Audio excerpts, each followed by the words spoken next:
আজকে মিরপুর বাজারে নতুন বাজার তুলাপট্টির শেষ প্রান্তের দোকানটা দেখছেন, স্বর্ণকারের দোকান। এই দেখেন শাটার বেঁকা করে চোর ঢুকে স্বর্ণের দোকানের থেকে স্বর্ণের ছোটখাটো মালমাটি যা ছিল এগুলা সব চুরি করে নিয়ে গেছে। আপনারা খেয়াল করে দেখুন, এই মিরপুর বাজারে রীতি রকম পাহাড়দার আছে, পাহাড় চলাকালীন অবস্থা শাটারটা বেঁকা করে চোর। এই দেখেন শাটারের কি অবস্থা দেখেন, এই দেখেন শাটার বেঁকা করে নিয়ে গেছে। এই দেখেন শাটারের কি অবস্থা।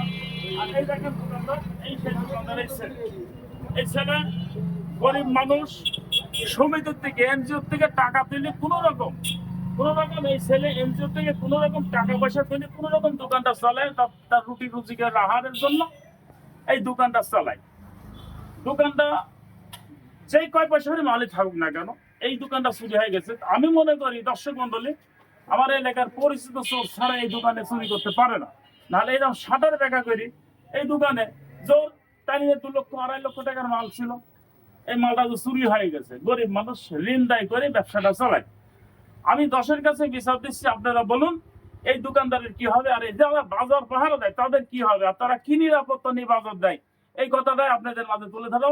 আপনারা দেখুন দোকানে মাল নেই, দেখেন দোকানে মালগুলো সবগুলো খালি। এই দেখেন স্বর্ণকারের যে কাজ করারই সেগুলো দেখেন খালি আগলা করে রাখছে, মালমাটি গুলো সব বাইরে নিয়ে গেছে।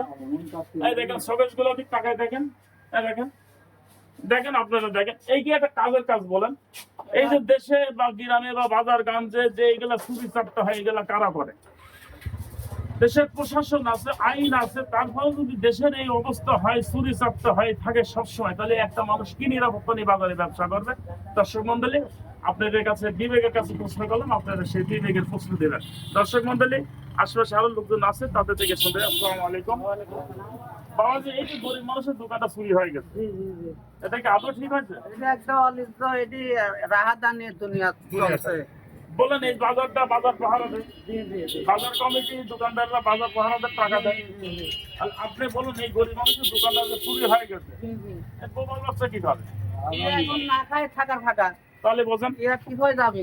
এই ব্যক্তি, আমি জানি এই ব্যক্তি ঋণ তুলে ব্যবসাগুলো করে, তাহলে এটা কি আসলেই ঠিক? না, এটা একদম অলিজ্জ কাজ, এটা দুনিয়ার মানসিক কাজ হয় না, জানোয়ারের কাজ। এটা জানোয়ারের সাথে নিকৃষ্ট কাজ। এই জন্য দর্শকের মাঝে তুলে ধরলাম। দর্শক, আপনারা সচেতন হন, আপনারা সুরক্ষিত নিজেরাই করুন। আর এটা বাজার কমিটি আর এই যে পাহারা দেওয়া দাঁড়ের ইনারা দায়ী হবে, এই দায়ীরা ইনার পরে চাপাতে হবে আইনে। আর যারা আইনের রক্ষা তারাই তো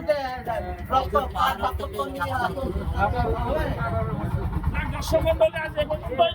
আপনাদের জানিয়ে দিলাম, নিজের দোকান নিজেই পাহারা দেওয়া লাগবে, অন্যের উপর নির্ভরশীল করা আমার মনে হয় পছন্দ না। আপনারা সেইভাবে আপনাদের দোকান আপনারা একটা দিবেন। আসসালামু আলাইকুম।